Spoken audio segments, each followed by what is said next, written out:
Hello दोस्तों, कैसे हो आप लोग। मेरा नाम है दीपक और मैं स्वागत करता हूँ अपने इस यूट्यूब चैनल थिंक सिविल में, जिसमें कि आज हम 17 जुलाई 2024 के जितने भी इंपॉर्टेंट न्यूज और एडिटोरियल है उसकी एनालिसिस करने वाले हैं। तो चलिए स्टार्ट करते हैं टॉपिक को। अगर हम इंडेक्स की बात करें, यहाँ पे हमारे पास 5 जो है न्यूज है, जिसमें फर्स्ट है 3 अपोजिट स्टेट से no to PM Shri centre stop school scheme fund.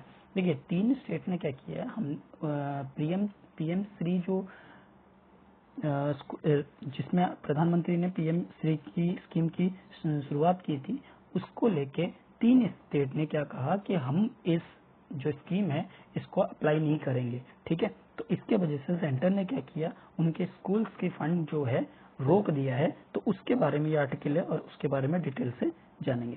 Second है आपका rate hike talk fail over 350 centres issuing PUC centre to stay shut. यानी कि जो पीयूसी सेंटर सर्टिफिकेट देने वाले जो सेंटर्स होते हैं उनके बीच में बातचीत चल रही थी दिल्ली गवर्नमेंट के साथ, लेकिन वहाँ जो बातचीत है कोई फेल हो गई है। तो इसके वजह से बहुत सारे पीयूसी यानी पोल्यूशन कंट्रोल जो पोल्यूशन सर्टिफिकेट प्रोवाइड कराते हैं गाड़ियों के, 2 व्हीलर 3 व्हीलर के, उनकी जो कुछ सेंटर्स है 350 सेंटर्स ने क्या किया, इस पे इशू क्रिएट करके अपने को शट डाउन कर लिया है, क्योंकि इन्होंने जो रेट है उसको बढ़ाया नहीं जिस हद तक बढ़ना चाहिए था।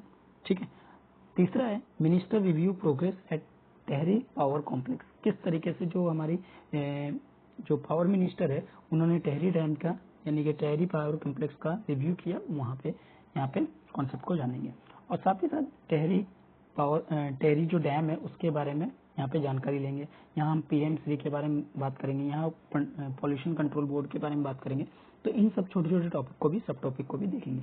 चौथा है sanitation work fell into sewage canal in Kerala found dead after 46 hours. और सैनिटेशन वर्कर जो कि साफ सफाई कर्मचारी है, वो किस तरीके से केरल के कैनल में गिर गया था और उसके वजह से 46 घंटे के सर्च के बाद उसको ढूंढा गया, इसके बारे में। और रूल्स फॉर सिविल सर्वेंट, जैसे कि आपको पता है इस टाइम पे पूजा केरकर जो कि सिविल सर्वेंट थी, सिविल सर्वेंट तो नहीं कहेंगे, वो प्रोविजन ऑफिसर थी, अभी तक फिलहाल तो ट्रेनी आईएएस ऑफिसर थी। तो उनके ऊपर जो है एक आर्टिकल छपा है, उसको हम लोग डिस्कस करेंगे और साथ ही साथ सिविल सर्वेंट्स के क्या रूल है उसको देखेंगे। चलिए आगे बढ़ते हैं। सबसे पहले 3 स्टेट ने क्या किया है, अपोज किया है कि हम पीएम श्री की जो स्कीम है उसको अपने एरिया में, मतलब अपने स्टेट्स में अप्लाई नहीं करेंगे। अब देखिए सबसे पहले बात करते हैं कौन कौन से स्टेट्स है। ये है दिल्ली, पंजाब और आपका बंगाल। ठीक है, ये 3 स्टेट्स। यानी कि अगर हम बात करें, एजुकेशन मिनिस्टर ने इनकी फंड क्या किया है, रोक दिया है। किसके अंडर में जो फंड मिलता था, समग्र शिक्षा अभियान के अंडर में इनको फंड जो है प्रोवाइड की जाती थी, लेकिन इस फंड को यहाँ पे क्या किया कर दिया गया है, रोक दिया गया है। किन किन स्टेट्स का, दिल्ली, पंजाब, वेस्ट बंगाल। क्योंकि इन्होंने पार्टिसिपेट तो किया था कि भाई जो प्रधानमंत्री स्कूल फॉर राइजिंग इंडिया में पार्टिसिपेशन किया था, लेकिन इनका जो पार्टिसिपेशन है कहीं ना कहीं लैग कर रहा है स्कीम में। तो जिसके वजह से यहाँ स्कीम को जो है, जो स्कीम में जो बजट का अलोकेशन है उसको रोक दिया गया है।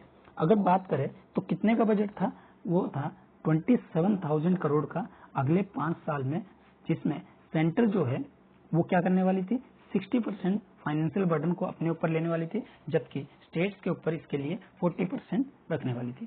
इसका एम क्या था कि भाई 14,500 गवर्नमेंट स्कूल को कहीं ना कहीं हम लोग क्या करें, इम्प्लीमेंट करें। किसके तहत, नेशनल एजुकेशन पॉलिसी जो 2020 में आया था उसके तहत यहाँ पे 14,500 स्कूल्स को कहीं ना कहीं अलग अलग जगह पे लगाने वाले थे। ठीक है, तो ये कहीं ना कहीं इनके बीच में एक मेमोरेंडम भी जो है पार्टिसिपेशन के लिए साइन हुए थे, लेकिन उस मेमोरेंडम के होने के साथ भी इनका काम जो है ठीक से चल नहीं रहा था। अगर 5 स्टेट की बात करें, तमिलनाडु, केरल, दिल्ली, पंजाब, वेस्ट बंगाल, तो ये इन्होंने अभी तक एमओयू साइन कर रखा है। लेकिन जबकि हम बात करें तमिलनाडु और केरल की, ये कहीं ना कहीं अपनी विलिंगनेस दिखा रहे हैं, अपनी काम करने की क्षमता तो दिखा रहे हैं, लेकिन दिल्ली, पंजाब, वेस्ट बंगाल कहीं ना कहीं इस चीज को लेकर रिफ्यूज कर रहे हैं, मना कर रहे हैं।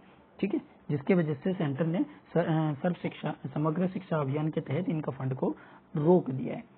ठीक है, तो 3 स्टेट्स यहाँ पे हमने देखे। अब बात करते हैं जरा पीएम श्री स्कीम की। देखिए सबसे पहले अगर पीएम श्री स्कीम की मैं बात करूं, इसको इरेज कर लेते हैं।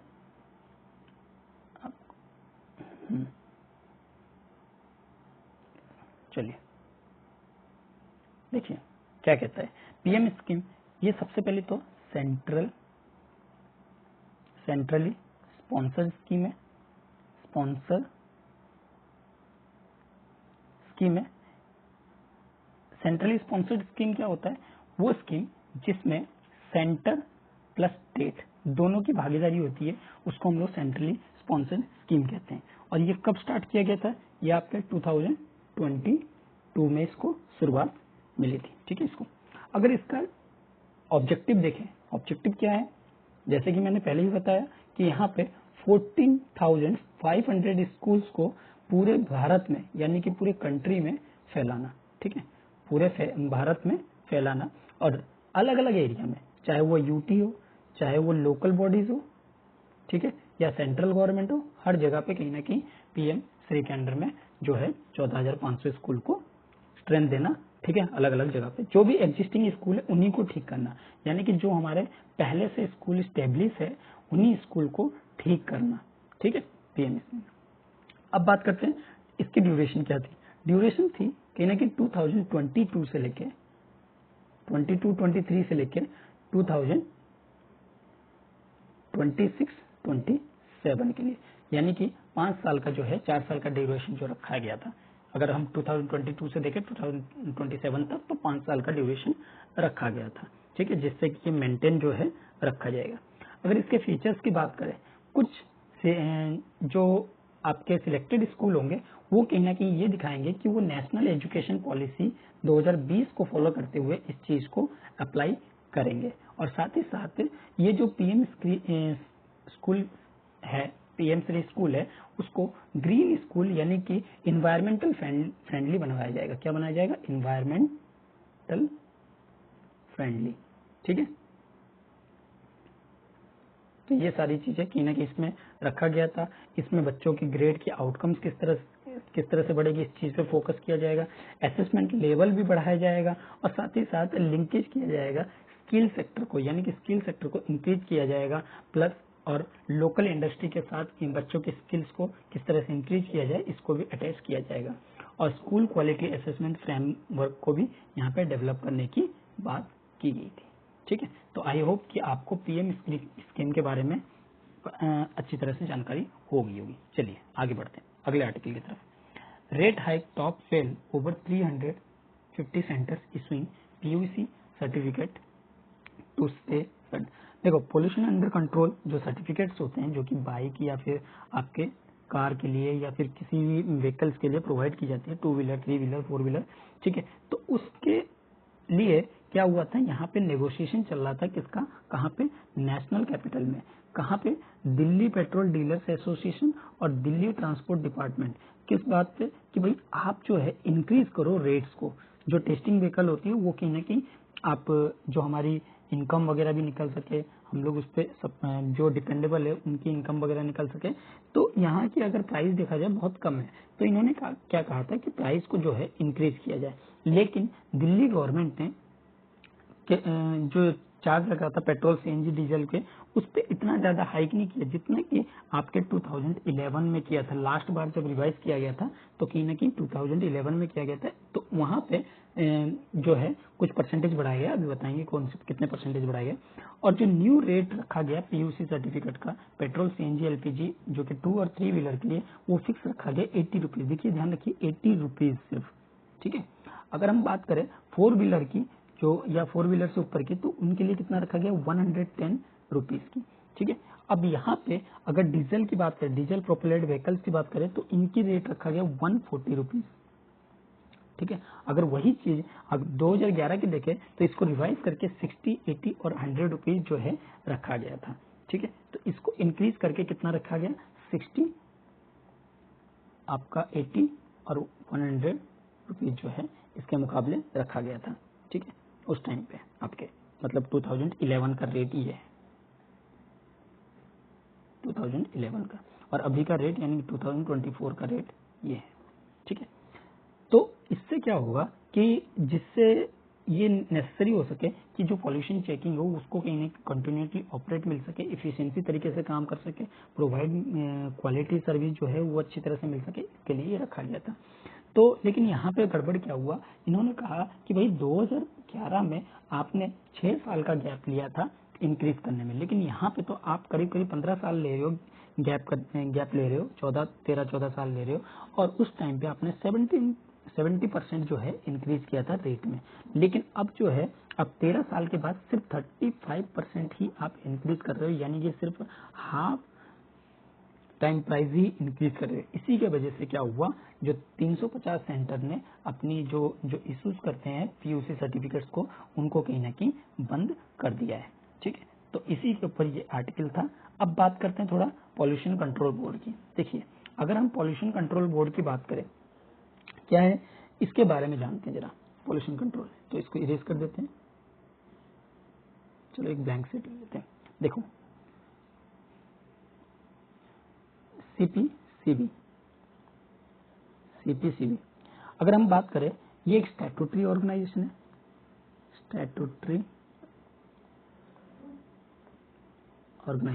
ठीक है, स्टैट्यूटरी ऑर्गेनाइजेशन है। और किसके तहत बनाया गया था, सितंबर 1974 में जो वाटर एक्ट है, water prevention and control pollution act 1974 का है, उसके तहत इसको बनाया गया। इसको फर्दर अगर बात किया जाए, इसको और काम क्या दिया गया, इसको बाद में काम दिया गया कि आप एयर कंट्रोल को भी, एयर एक्ट को, यानी कि एयर एक्ट कब आया था, 1981 को, इसको ये काम भी फंक्शन और इनके जो पावर है वो भी इसी को दे दिया गया। किसको, सेंट्रल पॉल्यूशन कंट्रोल बोर्ड को। ठीक है, अगर हम बात करें कि किसके अंडर में काम करता है, इसको टेक्निकल सर्विस प्रोवाइडर कौन है, इसके technical service provider, technical support कौन करता है, इसको करता है आपके ministry of environment, forest and climate change. ठीक है, ये जो है इसको प्रोवाइड कराता है किसके अंडर में, इन्वायरमेंटल प्रोटेक्शन एक्ट के अंदर में, इन्वायरमेंटल प्रोटेक्शन एक्ट के अंदर में, ईपी एक्ट 1986 के अंदर इन्वायरमेंटल प्रोटेक्शन एक्ट, ये आप नोट कर सकते हैं, जिससे कि आपके पॉल्यूशन और इम्प्रूवमेंट हो किसमें, क्वालिटी ऑफ एयर में। ठीक है, अगर इसके प्रिंसिपल फंक्शन की बात करें, इसके प्रिंसिपल फंक्शन की, तो प्रिंसिपल फंक्शन क्या है इसके, ये कहीं ना कहीं प्रमोट करता है क्लीननेस को, स्टीम वेल्स, डिफरेंट एरिया के अलग अलग एरिया, जिससे कि पोल्यूशन जो हो वो कंट्रोल हो, वाटर पोल्यूशन को भी कंट्रोल किया जा सके। ठीक है, और ये स्टैंडर्डाइज एक्टिविटीज मेंटेन रखता है।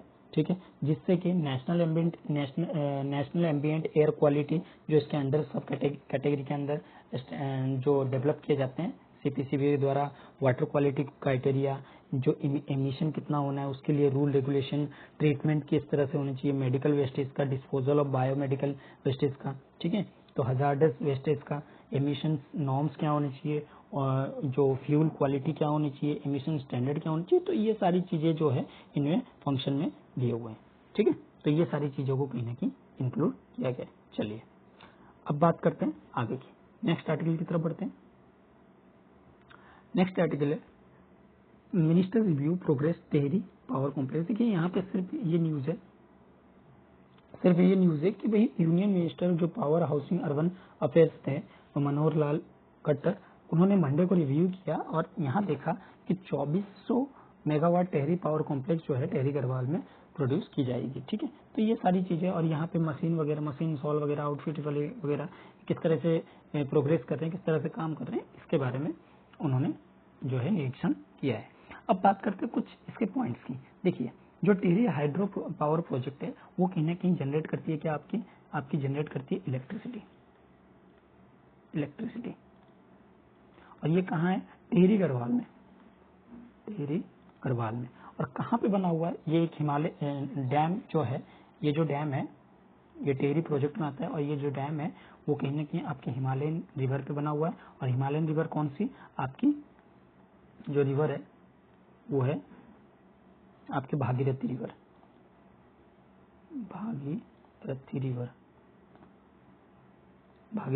पे बना हुआ है। Tehri hydro power development corporation of India इसको ऑपरेट करती है, ठीक है, जो कौन, Tehri hydro power development corporation of India इसको कंट्रोल करती है, ठीक है।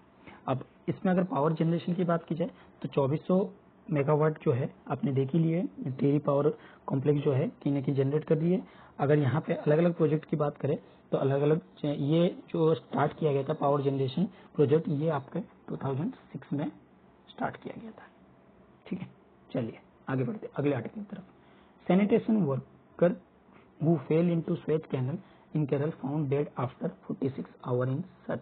तो इसमें क्या हुआ कि एक वर्कर जो है 47 ईयर का सैनिटेशन वर्कर था और वो काम करते करते आपके जो है स्वेज कैनल में गिर गया, और जब उसको सर्च की गई तो यहाँ पे पाया गया कि 46 आवर के बाद उसकी बस डेड बॉडी जो है बाहर निकली।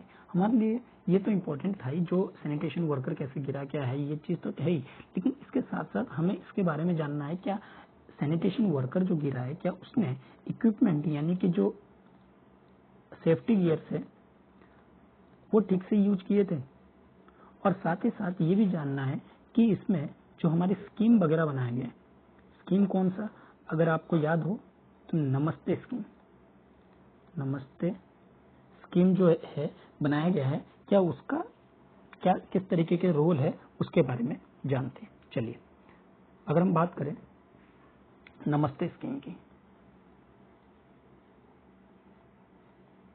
नमस्ते स्कीम की, अब देखिए नमस्ते स्कीम को अगर हम बात करें, ये लॉन्च कब किया गया था, ये आपका किया गया था 2022 को लॉन्च किया गया था, और एक सेंट्रल सेक्टर स्कीम है, यानी कि इसका पूरा फंड कौन देगा, आपका सेंटर अलोकेट करेगा, ठीक है, जितने ही पैसे होंगे। और ये ज्वाइंटली जो इसके डिपार्टमेंट की अगर बात करें इसके मिनिस्ट्री की, तो ministry of housing urban affairs, ठीक है, और इसके साथ साथ ministry of social justice empowerment, इन दोनों ने क्या किया था, इस चीज को इम्प्लीमेंट किया था। और इसमें बताया गया है कि वही इन दोनों ने क्या किया था कि इस नमस्ते स्कीम को अप्लाई करने का रीजन ये था कि पूरी तरह से जो अनसेफ सीवर हो गया, सेफ्टी टैंक में जो क्लीननेस प्रैक्टिस की जाती है उसको पूरी तरह से क्या करना, इरेडिक्ट करना, यानी कि पूरी तरह से खत्म करना। अगर इसके ऑब्जेक्टिव की बात करें, क्या ऑब्जेक्टिव से लाया गया था, सबसे पहले तो जीरो फैटिलेशन, यानी कि कोई भी इंसान जो आपके गटर हो या सीवर हो या सेफ्टी टैंक हो उसके अंदर नहीं जाएगा, ठीक है। अगर जाता भी है तो कैसे जाएगा, सेफ्टी गियर्स के साथ, सेफ्टी गियर्स के साथ। और इसके साथ साथ आपके सभी जो भी वर्कर है उनको स्किल्ड प्रोवाइड की जाएगी, ठीक है। और अगर सैनिटेशन वर्क जो लोग होंगे उनको एक नाम भी दिया गया, ये एसएचजी ग्रुप का भी हिस्से होंगे, एसएचजी ग्रुप के भी हिस्से होंगे और अपनी रन सैनिटेशन एंटरप्राइजेस चला सकते हैं, ठीक है। इनकी जो स्ट्रेंथनेस है सुपरवाइज होगी, मॉनिटर होगी किसके द्वारा, नेशनल, स्टेट और अर्बन लोकल बॉडीज के द्वारा, कि ये किस तरीके से काम कर रहे हैं, इनकी सेफ्टी गियर्स क्या है, किस तरीके की स्किल है, ये सारी चीजें कहीं ना कहीं यहाँ पे ध्यान रखेंगे, ठीक है। और इनको साथ ही साथ इनको अर्बन लोकल बॉडीज की क्या इम्प्लीमेंटेशन है, इनको सबसे पहले तो ट्रेनिंग और डिस्ट्रीब्यूशन करना पीपीई किट्स को, यानी कि जो भी इनके पीपीई किट्स है सेफ्टी गियर्स वाले, और इनको असिस्टेंट प्रोवाइड करना सेफ्टी डिवाइस के, ठीक है। और इनके हेल्थ इंश्योरेंस को, जो अर्बन लोकल बॉडीज के जो काम है, पीपीई किट्स प्रोवाइड करना, असिस्टेंट प्रोवाइड करना सेफ्टी डिवाइस के, असिस्टेंट फॉर सेफ्टी डिवाइस, यहाँ लिखते हैं डिवाइस, ठीक है। और साथ ही साथ जो प्रधानमंत्री जन आरोग्य योजना है उसमें इनको इनरोल करना, लाइवलीहुड असिस्टेंट भी प्रोवाइड करना, लाइवलीहुड असिस्टेंट प्रोवाइड करना, ठीक है। तो ये सारी चीजें कहीं ना कहीं अर्बन लोकल बॉडीज के लेवल पे होगा। अगर हम मैनुअल स्कैवेंजिंग की बात करें, देखिए नमस्ते स्कीम किसके लिए लाया गया था? मैनुअल स्कैवेंजिंग को रोकने के लिए। मैनुअल स्कैवेंजिंग का डिफाइन अगर बात करें, इसमें क्या होता है, जो भी ह्यूमन एक्सट्रैक्टेड पब्लिक रास्ते से या फिर लैट्रिन से उठाते हैं या सेफ्टी टैंक से, गटर से, सीवर से खाली करते हैं, ऐसे लोगों को क्या कहा जाता है? मैनुअल स्कैवेंजिंग किया जाता है। मतलब वो अपने हाथों से ही उस चीज को उठा रहे, तो इसलिए इसको कहा गया मैनुअल स्कैवेंजिंग। इसको कहीं ना कहीं ये जो मैनुअल स्कैवेंजिंग है, इसको बैन कर दिया गया था किसके एक्ट में? Provision of employment as manual scavenging and their rehabilitation act 2023 के अंदर इसको क्या किया गया था?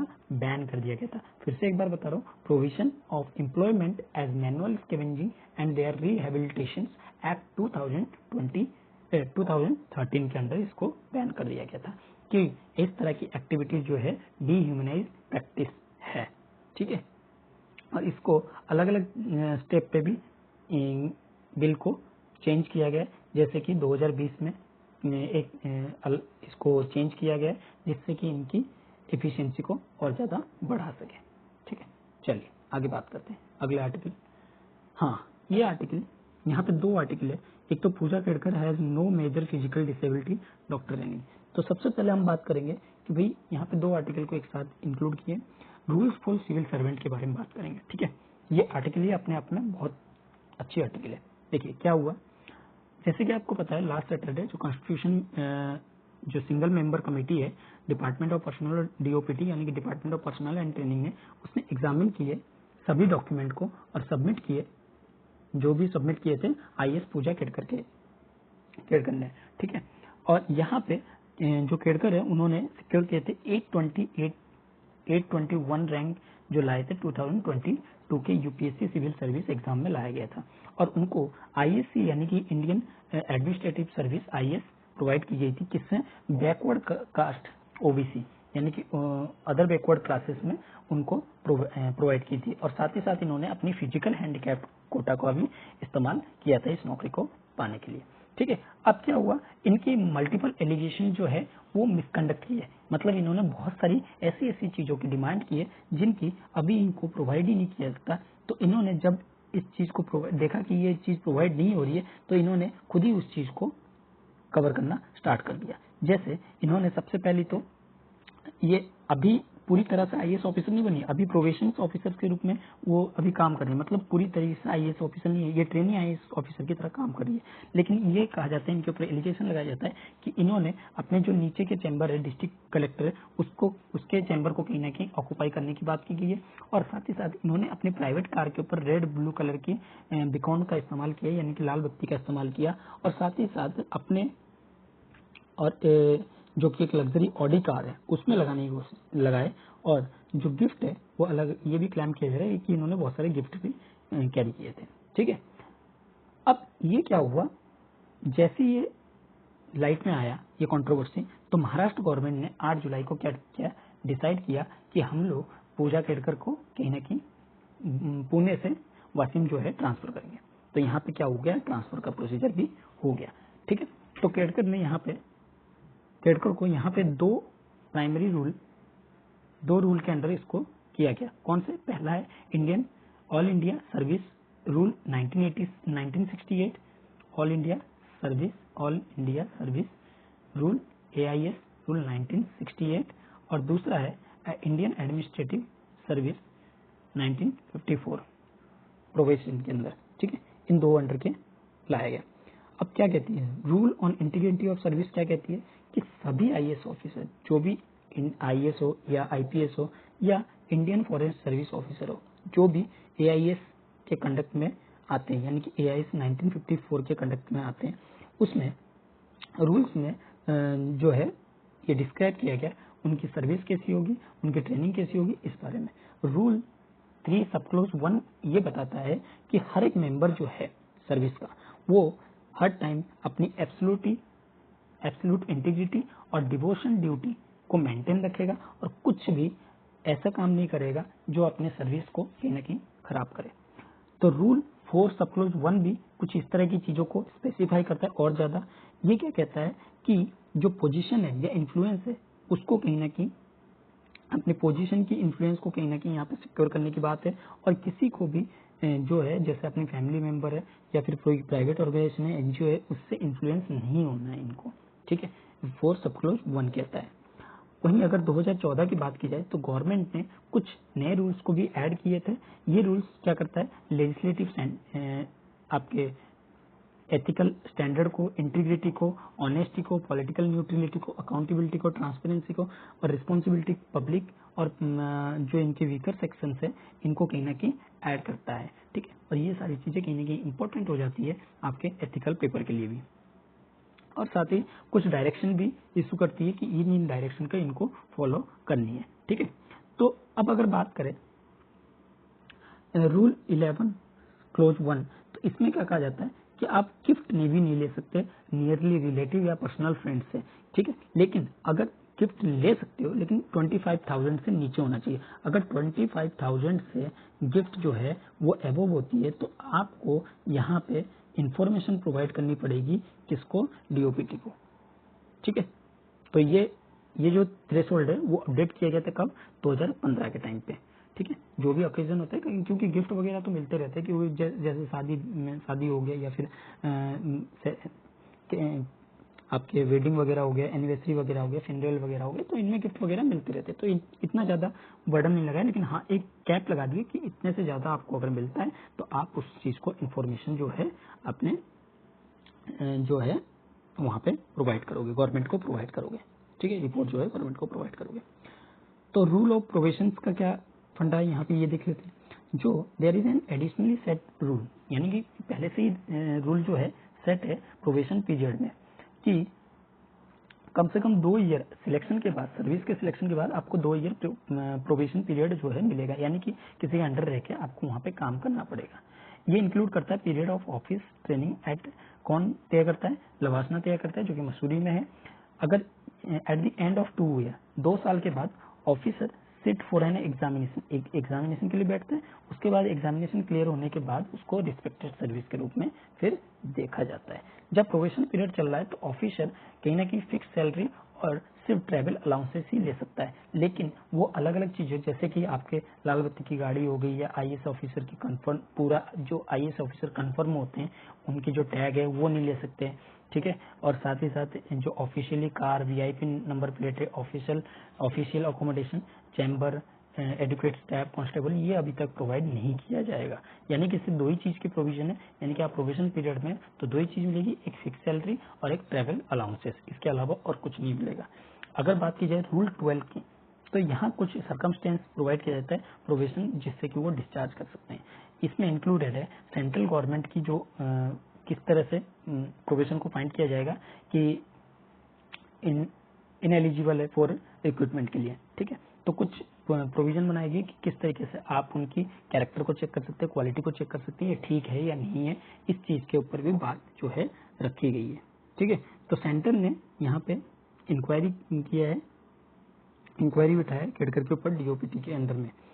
अगर बात की, इन्होंने इंफॉर्मेशन जो फॉल्स इंफॉर्मेशन दी है। अब क्या चीज है फॉल्स इंफॉर्मेशन, 1995 में जो 27% का कोटा आया था ओबीसी कैटेगरी में, और साथ ही साथ 2006 में पीएचई मतलब फिजिकल हैंडीकैप्ड रिजर्वेशन लाया गया था, जिसमें 3% सीट जो है हर एक कैटेगरी को दी जाएगी, चाहे वो जनरल हो, ओबीसी हो, एसटी हो, एससी हो, ठीक है। रिजर्व किया गया था डिफरेंट एबल सीएल के।